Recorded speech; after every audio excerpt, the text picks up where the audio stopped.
இவருக்கு road show அனுமதி வேற கிடையாது. ஆனா ஸ்லோவா போய் அப்படி காருக்குள்ள இருந்துட்டே கையை காட்டிட்டே போறாரு. அப்போ ஆட்டோமேட்டிக்கா ஒரு கிரௌடு வரும். இவங்க என்ன நினைக்கிறாங்கன்னா, அது எல்லாமே டிவி விஷுவலா மாறும்போது நமக்கான ஆதரவு பிரம்மாண்டமா இருக்கு அப்படின்னு தமிழ்நாடு பூராவும் தோணும் அப்படின்னு நினைக்கிறாங்க. விஜய் ஆபத்தான போக்கு இல்லையா சார்?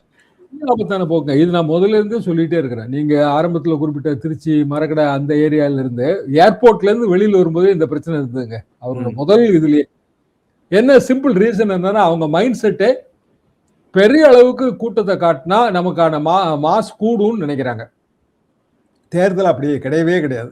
அதை அவங்க முதல்ல புரிஞ்சுக்கிடணும்.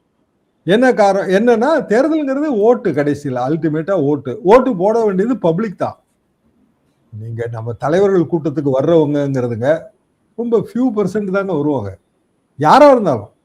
ஆனா பப்ளிக் யாரு அப்படின்னா பேலன்ஸ் இருக்கிறவங்க தான் பப்ளிக். அதுல நம்ம கட்சிக்கு ஆதரவானவங்க இருப்பாங்க, எதிர்ப்பானவர்கள் இருப்பாங்க, குறை சொல்றவங்க இருப்பாங்க. எல்லாரையும் உள்ளடக்கியதான் அந்த பப்ளிக். இதுல என்ன ஆகுன்னா, பப்ளிக் வெக்ஸ் ஆயிடுவாங்க. ஏன்னா எல்லாரும் டிராபிக்ல பாதிக்கப்படுறாங்க.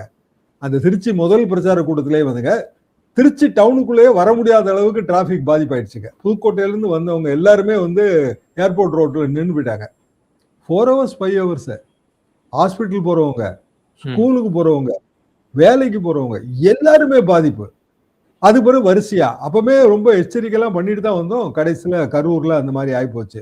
அப்புறம் சின்ன ஸ்ட்ரீட்ல ஒரு 2000 பேரை கூட்டினா அது பெரிய கிரௌடா தெரியும்னு ஒரு முட்டாள்தனமான கால்குலேஷன் வச்சிருக்காங்க.